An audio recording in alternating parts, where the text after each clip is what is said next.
Muito boa tarde. Começa mais uma entrevista com candidatos autárquicos em Évora, nesta operação da Diana FM de promover entrevistas e também debates a propósito das eleições do dia 12 de outubro. Esta entrevista é com o candidato da CDU, João Oliveira. Muito boa tarde, João. Obrigado por ter aceitado o convite. Obrigado eu. Muito bem, vamos e concluímos hoje esta série de entrevistas, enfim, que já foram gravadas há uns dias, mas concluímos, a última entrevista é com o João Oliveira. O critério que escolhemos foi começar pelas candidaturas, ou os partidos que não tinham, com os candidatos cujos partidos não tinham concorrido há 4 anos e depois de forma ascendente em termos de votos. E portanto terminamos com o João Oliveira.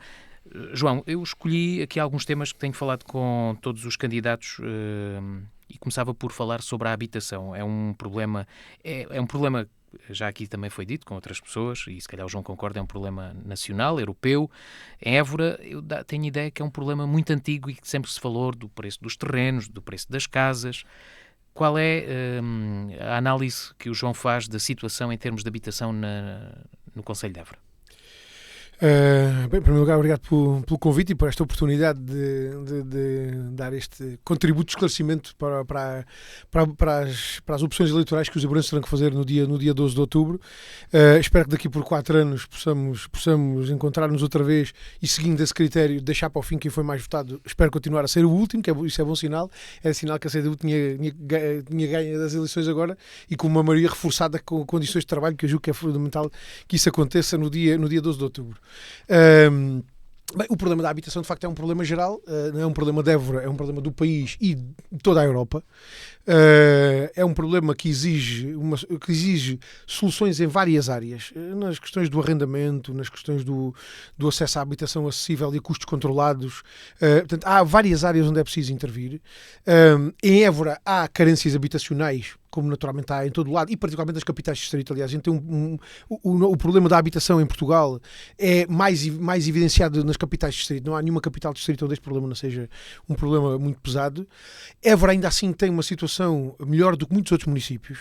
A média nacional de habitação pública é de 2%, em Évora há 4,4%. O arrendamento público em Évora representa 17%, portanto são dados ainda assim que permitem que em Évora o problema não seja tão significativo, mas eu acho que sobretudo aquilo que é mais importante em relação à habitação é que nós temos em curso, já neste momento, um conjunto de medidas muito significativas que podem permitir ultrapassar em boa medida os problemas da habitação em Évora. Estou a falar do Plano Local de Habitação que a CDU preparou. Évora foi um dos primeiros concelhos do país a ter um Plano Local de Habitação pronto. Desse Plano Local de Habitação resultaram 67 milhões de euros de candidaturas ao PRR. O problema é que o Governo até agora só aprovou 10.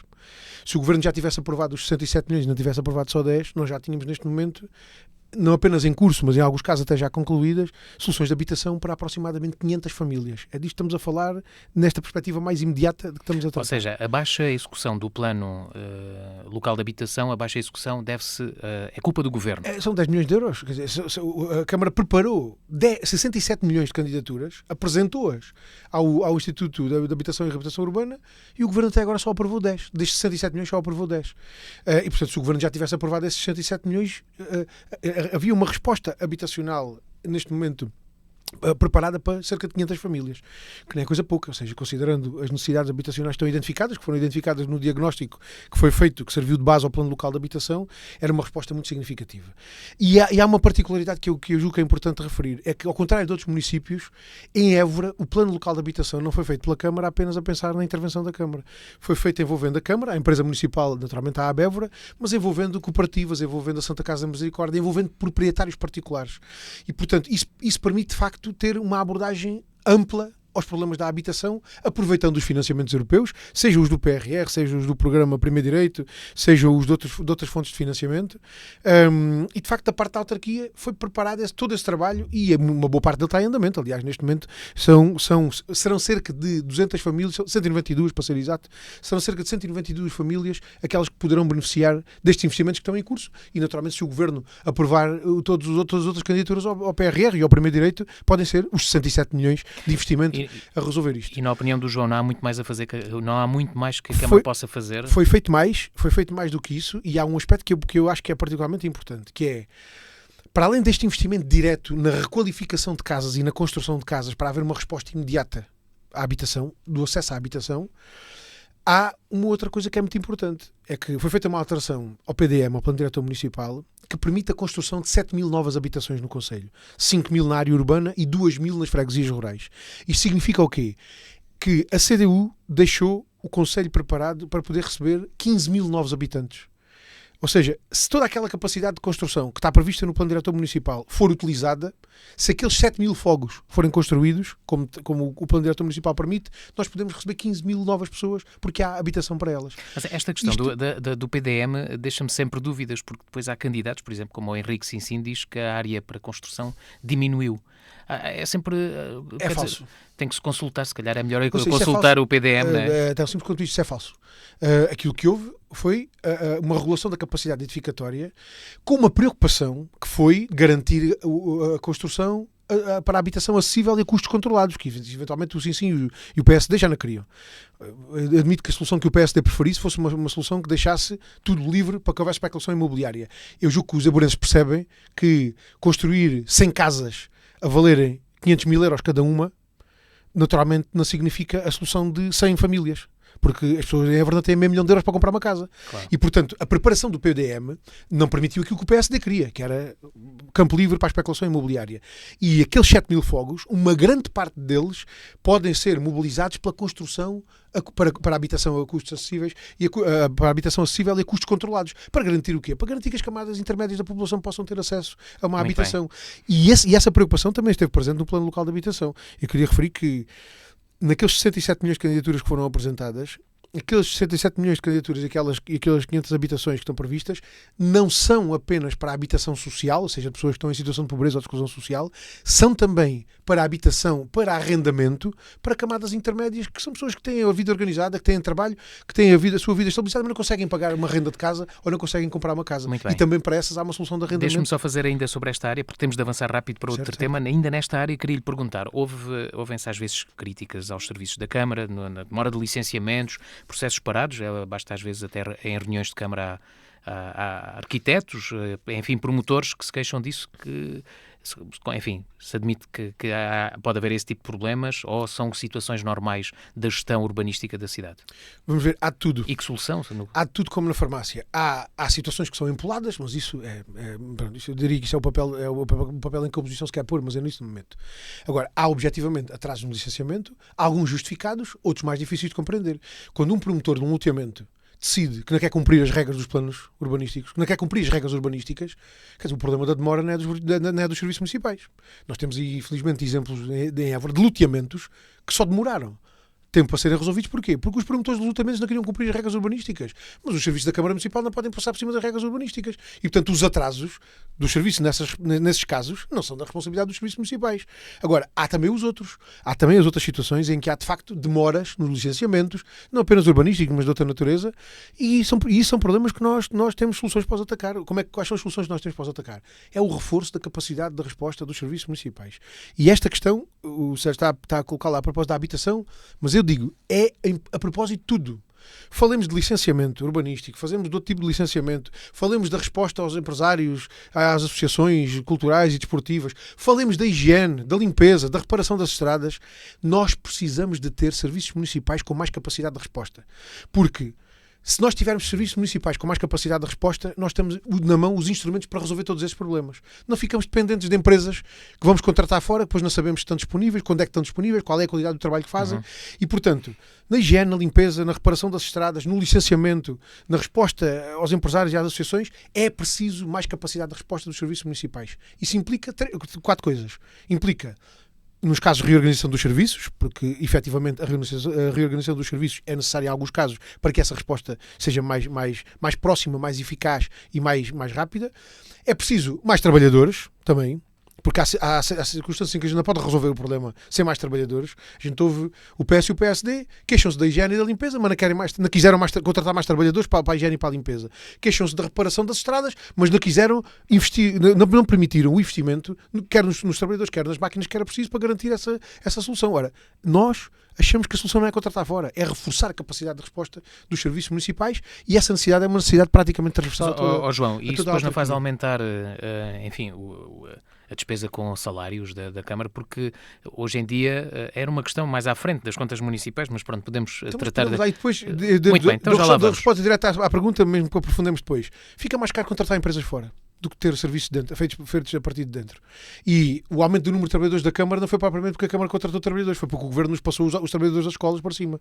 E, portanto, por isso é que a situação na Câmara também é desequilibrada. Aliás, eu acho que não há área nenhuma na Câmara onde haja trabalhadores a mais e gente desocupada. Há uma necessidade, em alguns casos, de reorganizar os serviços, mas há necessidade de contratar. Quer dizer, a gente não pode querer mais higiene e mais limpeza urbana e achar que isso não existe também mais gente para trabalhar nessas áreas.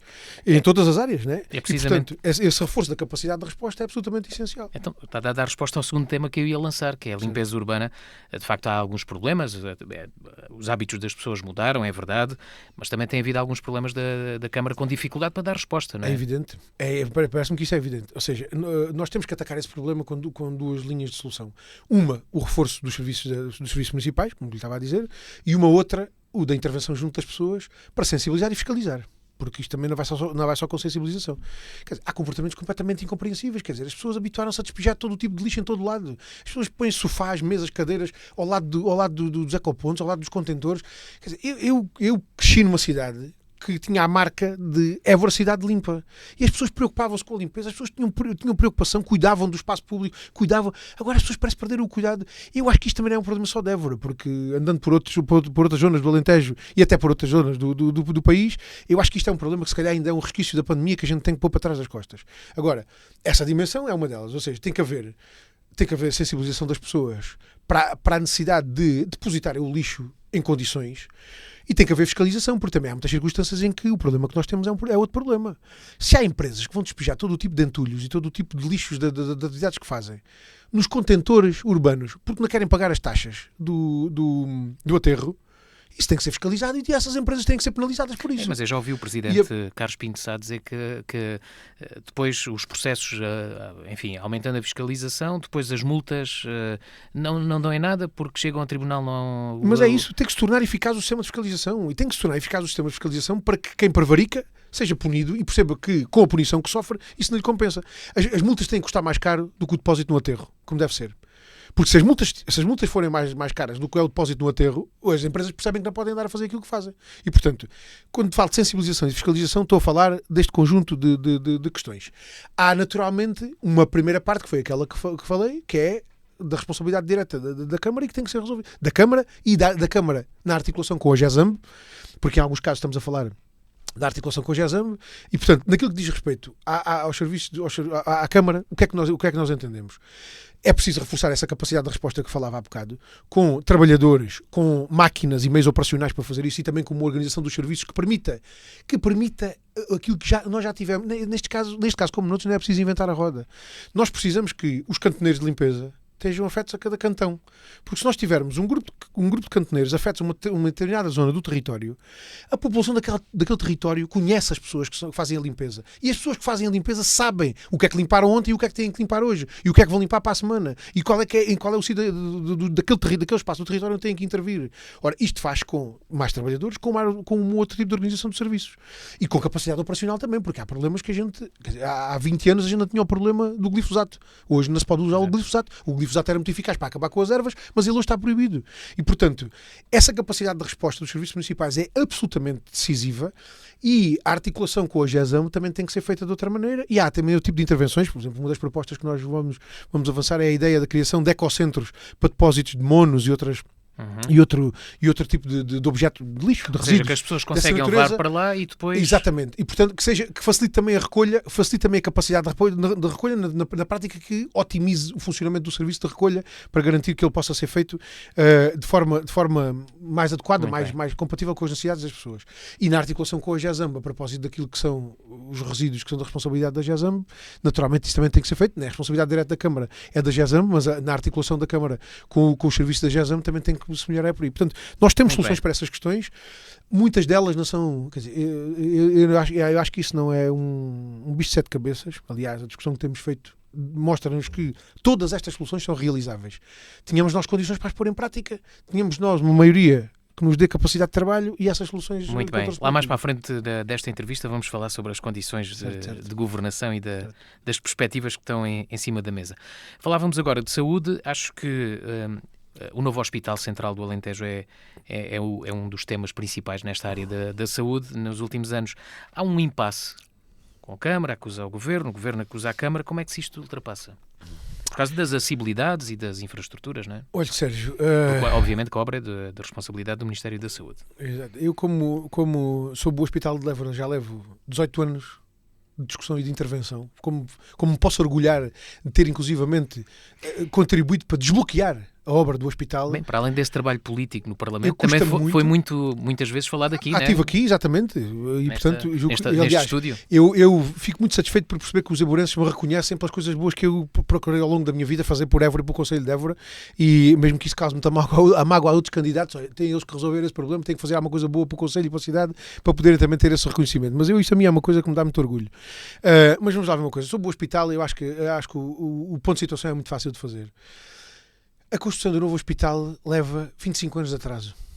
Em 2000 foi a primeira vez que se foi apresentada uma proposta relativamente à construção de um hospital que na altura era classificado como um hospital regional, portanto com a configuração que tem este novo hospital. E, portanto, isto é uma obra que leva 25 anos de atraso. E é uma obra do Governo que foi 25 anos atrasada, que leva 25 anos de atraso e que só começou a ser construída em 2021, porque a CDU fez muita força para que isso acontecesse. Eu não sei se as pessoas ainda estão recordadas, mas foi naquele tempo dos idos da geringonça que a gente conseguiu pressionar o PS para que a obra arrancasse, porque senão ainda hoje estávamos a marcar passo. Se não tivesse sido a CDU a ter capacidade de decisão nas decisões nacionais, não havia sequer com o início da construção do hospital. Agora, vamos ver uma coisa. 25 anos de atraso dos governos na construção da obra. Ela arranca. É uma obra da responsabilidade do Governo. A CDU nunca recusou a articulação e a colaboração com o Governo naquilo em que isso fosse útil, quer para resolver problemas da construção, quer para dar conta de outros impactos que a construção do hospital tem no território. E, portanto, essa articulação e essa colaboração da Câmara com o Governo foi sempre na base da ideia de que isto é uma obra do Governo e o Governo é que é responsável por isso, mas a gente pode dar mais ajuda. A Câmara ofereceu projetos de infraestruturas que são quase 1 milhão de euros cada projeto daqueles, é o que aquilo vale. A Câmara ofereceu ao Governo os projetos feitos. Portanto, se há prova de disponibilidade para a articulação, para a colaboração com o Governo, ela está aí de forma evidente. Eu lamento muito que numa obra desta envergadura, uma obra que tem uma importância que tem, o hospital, não apenas para o Conselho de Évora, mas para todo o Alentejo, que haja quem queira fazer disto barganha política e arma de arremesso entre o Governo e a Câmara. O João, ganhando as eleições e sendo eleito Presidente da Câmara de Évora, se acontecer, obviamente, o que é que muda alguma coisa nesta... Ou o Carlos Pinto Sá fez tudo o que esteve ao seu alcance para que isto avançasse? As infraestruturas e as acessibilidades. A ideia... ou então, deixe-me ainda perguntar outra coisa. Parece que é utilizado, enfim... por uma parte ou pelas duas, ou por uma parte ou por outra, é utilizada esta questão para, como se costuma dizer, arremesso político. Dando a ideia que se a Câmara for da mesma cor do Governo, isto andava mais depressa. Então, foi quando tivemos a gestão do PS a olhar para trás. Tivemos governos do PS e a Câmara do PS e as pessoas verem o que é que andou. Nada. Acho que isso é uma ideia errada. Ou seja, essa ideia de que a Câmara é da mesma cor do Governo, os problemas resolvem-se, é olhar para os 12 anos de gestão do PS e ver o que é que aconteceu, que não aconteceu nada. Vamos lá ver. Eu estou convencido que passando as eleições a barganha política acaba. Eu julgo que esta constante, este ambiente de guerrilha que tem sido criado com o Governo e os partidos que apoiam o Governo, ora o PS, ora o PSD e o CDS, a empurrarem para cima da Câmara a responsabilidade, isto acaba agora com as eleições autárquicas. Eu julgo que é importante as pessoas terem noção de que isto Quer dizer, esta guerrilha é uma guerrilha que tem um objetivo partidário por trás, que é o das eleições autárquicas. Eu estou convencido que, passando as eleições autárquicas, isso perde o interesse. E perdendo o interesse, espero que quem tem responsabilidade pela obra queira verdadeiramente aproveitar a disponibilidade da autarquia para ajudar, não apenas a ajudar a concretização da obra, mas ajudar em tudo aquilo que pode ser benéfico para o nosso concelho. A Câmara tem, para além daquela questão que já lhe referi, da oferta dos projetos que a Câmara fez ao Governo, poupando ao Governo esse dinheiro que havia de gastar com aqueles projetos, a Câmara de Évora tem feito coisas que às vezes são impensáveis. Foi a Câmara de Évora que alertou o Governo para o facto de não haver sequer um projeto de abastecimento de energia elétrica. Em maio deste ano, uma obra de mais de 200 milhões de euros, o Governo nem sequer tinha preparado o projeto de abastecimento de energia elétrica. Foi a Câmara que alertou o Governo para essa necessidade e o projeto acabou depois por ser feito. Eu espero que, passadas as eleições, essa articulação e essa colaboração que a autarquia e que a gestão CDU sempre manifestou, espero que o Governo a aproveite para que seja o hospital construído como ele tem que ser construído e para que o Governo também faça o resto que tem que fazer, que é equipar o hospital como deve ser, garantir os profissionais de saúde que a gente precisa para o hospital funcionar com toda a capacidade que ali fica instalada. Nós vamos passar a ter 12 salas de bloco operatório. 12 salas de bloco operatório. Isto é 4 vezes mais do que aquelas que a gente tem hoje. E para além disso, que se aproveite a capacidade formativa com que ficamos cá. A articulação entre o Ministério da Saúde e o Ministério do Ensino Superior, neste caso é o Ministério da Educação, envolvendo a Universidade e o Hospital, eu espero que, articulando também com a autarquia, naquilo em que a autarquia pode ter um papel importante para isso, eu espero que isso tudo possa contribuir para que a gente possa ter formação de médicos e de outros profissionais de saúde associada à construção do novo hospital e para que possamos também ter o aproveitamento do desenvolvimento científico e tecnológico que a associação da Universidade ao hospital pode garantir. E a autarquia, pelo menos a perspectiva com que a CDU encara estas questões, é de que a autarquia pode ter um papel ativo em tudo isso. Muito bem, ficam aqui vincadas as propostas do João Oliveira da CDU. Avançávamos agora para outro tema. Também tenho perguntado aqui muito aos candidatos se Évora é uma cidade ou um concelho seguro. Eu acho que sim. Eu acho que a insegurança que nós temos no concelho de Évora é motivada pelo discurso de alguns partidos e não tanto pela vida das pessoas. Évora foi sempre um concelho, naturalmente, como em todo lado, há situações de criminalidade. Pontuais, não é? Mas nós não temos um problema de segurança em Évora e eu espero que ninguém se lembre de criar um problema de insegurança em Évora. Sinceramente, espero que ninguém se lembre de criar um problema de insegurança em Évora. Até porque, para a qualidade de vida das pessoas, é importante as pessoas sentirem-se seguras e eu acho que as pessoas têm razões para se sentirem seguras em Évora. E também porque para quem nos visita isso também é importante e tendo nós à frente dos nossos olhos uma capital europeia da cultura, eu acho que era importante que o ambiente de segurança que temos em Évora fosse mantido, que ninguém criasse sentimentos de insegurança nem alarmes que são injustificados e espero também que na articulação que a Câmara de Évora tem que ter com as forças de segurança e que tem naturalmente em todas as circunstâncias, eu espero que dessa articulação possa resultar também o reforço dos meios que são verdadeiramente eficazes para garantir a segurança. Que é o quê? Que é o reforço do policiamento e das condições de trabalho das forças de segurança. Mas e nesse caso também não depende da Câmara, não é? Mas repare, a Câmara, nesse caso não depende da Câmara. Há uma parte disso que depende da Câmara. Porquê? Porque na articulação que a Câmara tem que ter com as forças de segurança, nomeadamente em intervenções, em questões mais sensíveis, que sempre suscitam algum linde social, essa articulação entre a Câmara e as forças de segurança pode contribuir para que o ambiente de segurança e o sentimento de segurança das pessoas se consolide. E que videovigilância não é solução, agora, nem polícia municipal, nem nada. A solução é o patrulhamento, não é a videovigilância. Aliás, já ouvi alguns candidatos, nomeadamente o PSD, e eu agora há uns dias também ouvi o Bloco defender o PSD e o Bloco de Esquerda, foram os únicos dois partidos que eu vi até agora a exigirem a videovigilância. Tenho ideia que o Chega também já falou nisso. Eu acho que o pior cartão de visita que a gente podia dar aos visitantes da Capital Europeia da Cultura é a ideia que vêm para cá para ser vigiados. A videovigilância não só é demasiado cara, como ainda por cima não impede os crimes de acontecerem. Ela pode permitir, eventualmente, identificar os responsáveis dos crimes, mas não os impede de acontecer. O que impede os crimes de acontecer é o patrulhamento. E é o patrulhamento para proximidade. Para haver patrulhamento de proximidade tem que ver o quê? Tem que ver polícias, tem que ver condições de patrulhamento, veículos, condições de trabalho corretas. Isso é responsabilidade da autarquia? Não, é responsabilidade do governo. A autarquia não pode fazer nada nisso? Pode reivindicar junto do governo essas condições e pode articular-se com as forças de segurança para demonstrar que dessa articulação pode resultar de facto um ambiente de segurança, pode resultar de facto a manutenção do sentimento de segurança que nós temos em Évora. Eu acho que isso é muito importante e espero que ninguém se atreva a criar um problema de insegurança que nós não temos cá. Muito bem. Que propostas é que a CDU tem para a área da mobilidade? Enfim, fala-se muito, mesmo nestas áreas das pessoas, enfim, limitou-se muito ao trânsito. O trânsito, enfim, às vezes pode haver uma rua fechada, o trânsito fica logo intenso de um lado, ou até o estacionamento. Mas que propostas é que o João tem? E se acha que é necessário alterar alguma coisa em termos de mobilidade na cidade? Olha, é preciso alterar muita coisa e os planos e os projetos estão preparados. Neste mandato, por proposta da CDU, foi aprovado um plano de mobilidade urbana sustentável que tem um conjunto de linhas em relação aos serviços, em relação aos transportes públicos, em relação à rede viária e à renovação e à melhoria da rede viária nas várias articulações. Em relação à utilização de formas de mobilidade como a mobilidade através das vias cicláveis e pedonáveis, ou seja, andar a pé e bicicleta. Para simplificar a coisa, que tem que ver com a melhoria das condições de segurança rodoviária, também com algumas intervenções a propósito da circulação, da velocidade a que circula, das condições em que se compatibiliza a circulação dos peões com outros veículos. O Plano de Mobilidade Urbana e Sustentável de Évora tem um conjunto, para além de ter um diagnóstico muito bem feito e muito extenso, tem um conjunto de soluções muito largo. É preciso aprovar um plano de mobilidade de segurança um plano municipal de segurança rodoviária, que é uma das coisas que decorre desse plano de mobilidade.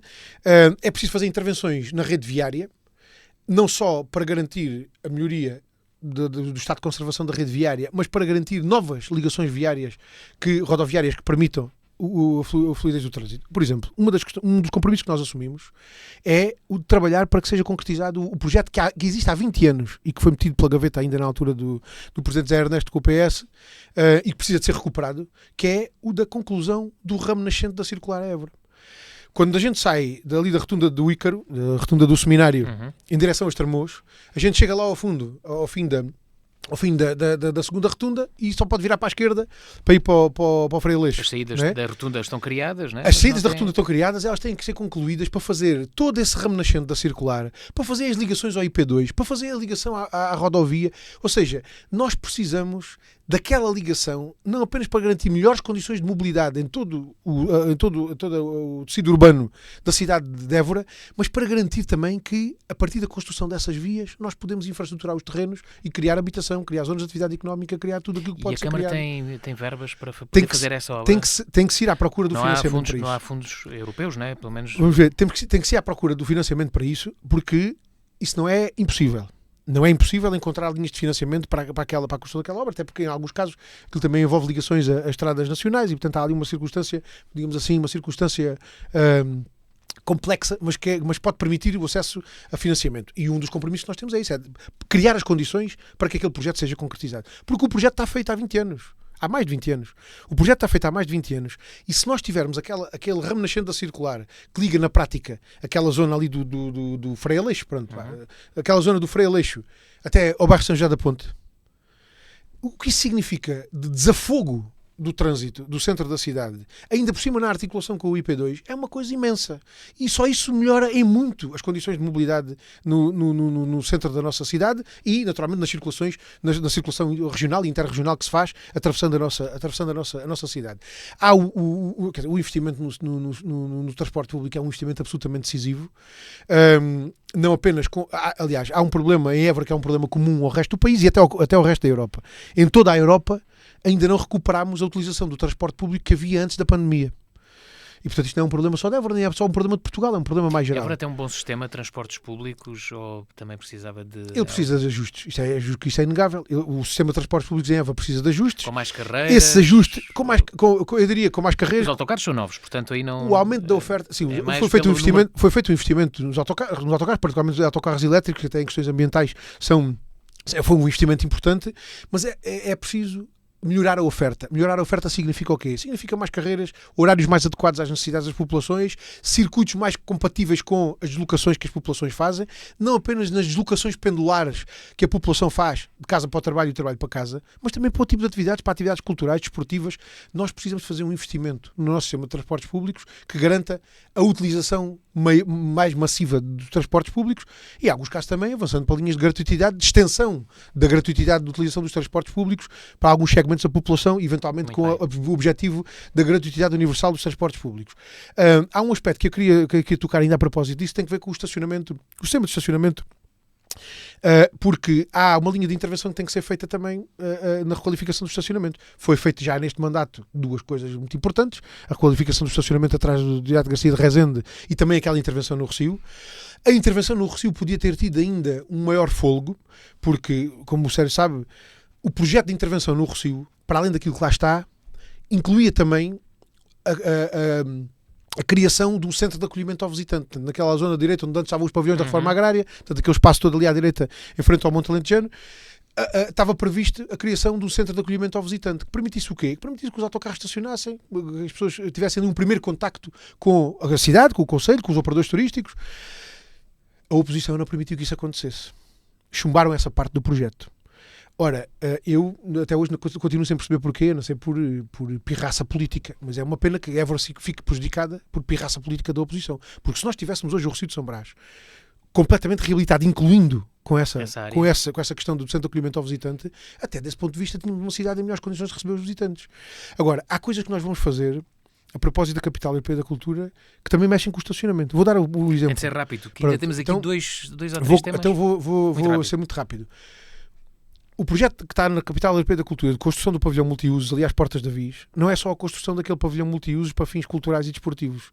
É um projeto para a requalificação da zona envolvente, daquela zona das hortas, toda aquela zona ali, para a requalificação do estacionamento da porta da Viz, para a requalificação da rede viária, porque aquelas estradas e as ligações viárias naquela zona vão ser alteradas, para a requalificação do património envolvente, nomeadamente do Forte Santo António. Ou seja, o projeto da Capital Europeia da Cultura, da construção do pavilhão multiusos, vai ter impactos no estacionamento, na mobilidade, na circulação das pessoas, num conjunto de outros aspectos.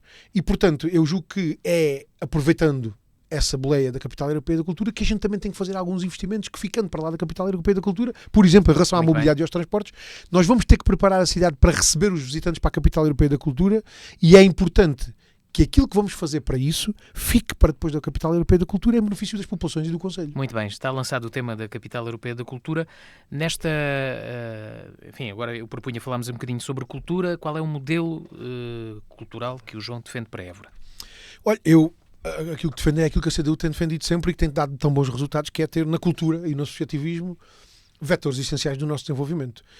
Foi a CDU que permitiu a classificação de Évora como Património da Humanidade em 86, foi a CDU que levou Évora a Capital Europeia da Cultura em 2027 e, portanto, eu julgo que as pessoas reconhecem o tributo que a CDU tem dado desse ponto de vista e julgo que as pessoas percebem que a cultura e o associativismo são, de facto, vetores essenciais do nosso desenvolvimento concelhio. A cultura em Évora é muito mais do que a Capital Europeia da Cultura, mas tem que ser a capital da Capital Europeia da Cultura, naturalmente, com a importância que ela tem. Uma das propostas que nós temos é a da elaboração de um plano de desenvolvimento cultural Évora 2037. Ou seja, olhando para os 10 anos a seguir à Capital Europeia da Cultura, mas integrando a Capital Europeia da Cultura nesse plano, queremos olhar para os 10 anos que vêm a seguir para garantir que o aproveitamento do investimento que vai ser feito para a Capital Europeia da Cultura seja feito não apenas para estruturar o nosso tecido artístico e cultural, mas em tudo aquilo que a Capital Europeia da Cultura vai trazer ao nosso Conselho. Estávamos a falar agora dos transportes e do estacionamento. Aquilo que vai acontecer às portas da Viz, a pretexto da Capital Europeia da Cultura, é uma operação de regeneração urbana que vai alterar completamente aquela zona norte da cidade. Se nós pensarmos nas alterações que vamos ter que fazer no sistema de mobilidade, de transportes públicos, de estacionamento, nas condições de acolhimento dos visitantes, na melhoria dos pavimentos do centro histórico, na melhoria das condições de mobilidade universal das pessoas para poderem ter acesso às atividades da Capital Europeia da Cultura, tudo isso fica feito e fica cá para aproveitar depois da Capital Europeia da Cultura. E nós precisamos de um plano que aproveite tudo isso, porque a Capital Europeia da Cultura, se é muito mais do que cultura, também é a melhoria das condições de vida das pessoas e da qualidade de vida das populações em muitos outros aspectos. Eles têm que ser devidamente aproveitados para que 10 anos depois da Capital Europeia da Cultura, eles possam ter dado todo o aproveitamento que podem dar. E, portanto, o compromisso que nós temos é esse, é de elaborar um plano de desenvolvimento cultural EVER 2037, que naturalmente, tratando das questões da cultura, tenha todos os outros impactos à volta, envolvendo os agentes culturais, envolvendo as estruturas e organizações mais diversas, envolvendo os outros setores económicos que naturalmente têm uma articulação indireta com as questões da cultura e que beneficiarão da Capital Europeia da Cultura e que nós queremos que continuem a beneficiar da cultura como vetor de desenvolvimento para lá da Capital Europeia da Cultura. E tudo isso exige uma política cultural da autarquia que seja sólida, que não interrompa o trabalho que foi feito, pelo contrário, que concretize aquilo que foi feito, e esperamos que a Capital Europeia da Cultura cumpra verdadeiramente o seu desígnio. Temos algumas preocupações. Deixa-me perguntar, tem havido divergências entre a gestão CDU da Câmara e a Associação? Enfim, o compromisso é que pode assumir, se for eleito Presidente, em relação o compromisso de trabalhar lado a lado com a Associação e que as divergências são passado ou não? Olha, eu gostava muito que este compromisso não fosse só um compromisso meu, gostava muito que este compromisso fosse um compromisso de todos os candidatos. Já lancei esse desafio num debate que tivemos, ninguém me quis responder. O compromisso que nós assumimos é o de fazer tudo o que estiver ao nosso alcance para garantir que a Capital Europeia da Cultura se faz nos termos que estão previstos na candidatura que ganhou. A CDU preparou uma candidatura vencedora à Capital Europeia da Cultura. Assim que os governos do PS e do PSD começaram a meter as mãos nas coisas, começou tudo a abanar um bocadinho. Nós, neste momento, temos uma preocupação grande com o ponto em que estamos. Porque há parte daquilo que estava previsto na candidatura vencedora à Capital Europeia da Cultura que não está a ser cumprido como estava previsto. E isso levanta-nos preocupação. Porquê? Porque se as coisas não forem feitas como estava previsto na candidatura, o resultado que nós retiramos dela também não é o mesmo. Se projetos que estavam... Se havia projetos que tinham investimentos previstos de 900 mil euros e os orçamentos estão a ser reduzidos para 300 mil, está na cara que as coisas não podem ser feitas como estavam previstas. E se não forem feitas como estavam previstas, também não dão o resultado que elas podiam dar. E isso levanta-nos muita preocupação. E por isso é que insisto neste aspecto. Eu acho que toda a gente tem a obrigação, Câmara Municipal, Associação EVER 27, Governo, CCDR, Entidade Regional de Turismo, Universidade, todas as estruturas que estão envolvidas na Capital Europeia da Cultura têm a obrigação de contribuir para que a Capital Europeia da Cultura se faça nos termos que estão previstos na candidatura vencedora. Porque se ela for feita nesses termos, o Conselho de Évora ganha muito com a realização da Capital Europeia da Cultura. Se aquilo que estava previsto na candidatura não for cumprido, nós ficamos, digamos assim, com as calças à meia canela. Muito bem. Temos 4 minutos para falar de 2 temas, muito rapidamente. Tem-se falado também da situação financeira da Câmara. Tem preocupações em relação a isso? É necessário também alterar alguma coisa para melhorar as contas? Olha, a recuperação financeira da Câmara nestes últimos 12 anos foi muito importante e a CDU retirou a Câmara da situação de falência em que estava e não deixou de fazer o investimento que era preciso fazer. Recuperámos a dívida, fizemos o investimento no Salão Central, recuperámos a dívida, fizemos repusemos apoios às associações culturais, aos clubes esportivos. Nós temos hoje em Évora 55 contratos de desenvolvimento desportivo. Nós repusemos os apoios às associações culturais e fizemos isso ao mesmo tempo que recuperávamos financeiramente a Câmara. A Câmara hoje não está numa situação de falência. Bem, mas o Presidente, o Carlos Pinto Sá, falava há pouco tempo que há um déficit por causa da transferência de competências. Mas eu chego lá. E que isso é que está a provocar essas dificuldades. Há aspectos diferentes a propósito, mas eu chego lá. Mas, portanto, nós recuperamos... A CDU retirou a Câmara da situação financeira em que estava e, ao mesmo tempo, fez o investimento que era possível fazer numa situação dessas. No dia 12 de outubro, ganhando as eleições, nós não vamos ter uma Câmara com 95 milhões de dívida como tínhamos. Temos uma Câmara com capacidade de investimento de 37 milhões de euros. E isto faz muita diferença. Faz muita diferença para as condições de trabalho que vêm a seguir. Se há preocupações com a situação financeira da Câmara, há algumas. Eu julgo que o chumbo das contas, agora há poucos meses, foi apenas uma operação eleitoral. Eu julgo que a oposição quis fazer da votação das contas uma bandeira eleitoral e, portanto, chumbaram as contas apenas por motivos eleitorais. Passadas as eleições, eu julgo que esse problema desaparece. Agora, há elementos de preocupação relativamente à situação financeira da Câmara que tem que ver com o quê? Tem que ver, por um lado, com problemas de aumentos de preços que naturalmente se refletem em despesas maiores nos serviços municipais, mas isso acontece com toda a gente. Há algumas diminuições da receita, nomeadamente em relação ao IMT, e a outras receitas em relação às quais havia uma previsão de maior obtenção da receita, que não se está a confirmar, e portanto isso é um elemento de preocupação, mas eu julgo que isso também não é um problema de alarme, é um problema de preocupação, é uma questão de preocupação, mas não é uma questão de alarme. Há depois um outro problema, mais pesado, esse sim, que tem que ver com o quê? Tem que ver com o dinheiro que o Governo não está a transferir para a Câmara depois de ter transferido as competências. E chame só a atenção disto. O Governo transferiu para a Câmara de Évora competências na área da educação, da saúde e da ação social. Só na educação há um déficit de 2 milhões de euros. Porquê? Porque o Governo não transfere para a Câmara tudo aquilo que a Câmara precisa pagar em salários aos trabalhadores. Claro. As contas foram feitas por baixo. Muito bem. O que é que nós nos propomos a fazer? Propomos a fazer é garantir que na educação, na saúde e na ação social as competências que foram transferidas sejam cumpridas na relação com as pessoas, na relação com as instituições, mas que haja ao mesmo tempo a clarificação junto do Governo que o dinheiro para cumprir essas obrigações tem que ser transferido para a Câmara. Se o Governo resolver esse déficit que na educação neste momento são 2 milhões de euros, são 2 milhões que podem ficar disponíveis para reparar estradas, para limpar, para garantir melhor higiene, para garantir apoios às associações. Última questão, estamos mesmo na reta final, última questão, o João já disse que era importante uma maioria que desse condições de governação à Câmara, e se isso não acontecer? Se a CDU ganhar, mas sem maioria. Vamos ver uma coisa. Eu acho que essa questão tem que ficar. Acho que essa questão tem que ficar muito à frente dos olhos dos aburenses. O último mandato, com 2 vereadores da CDU e 5 vereadores da oposição, foi a Évora que ficou prejudicada. Porque 2 vereadores da CDU e 5 vereadores da oposição significaram uma capacidade da oposição de bloquear aquilo que entendesse, olha, das obras do Rossio, à contratação de trabalhadores, ao investimento em máquinas, para limpar e para garantir a higiene urbana e a qualificação dos jardins, por exemplo. Ou seja, a oposição, com 5 vereadores na oposição e 2 da CDU, limitou-se a uma política de boicote. Eu estou muito preocupado porque aquilo que tenho ouvido dos outros candidatos ao longo desta campanha é dizerem mal de Évora, dizerem mal da Câmara de Évora, atacarem a CDU, atacarem-me a mim pessoalmente. Esta política de bota abaixo que a oposição está a fazer é um péssimo pronúncio para aquilo que a gente pode vir a ter.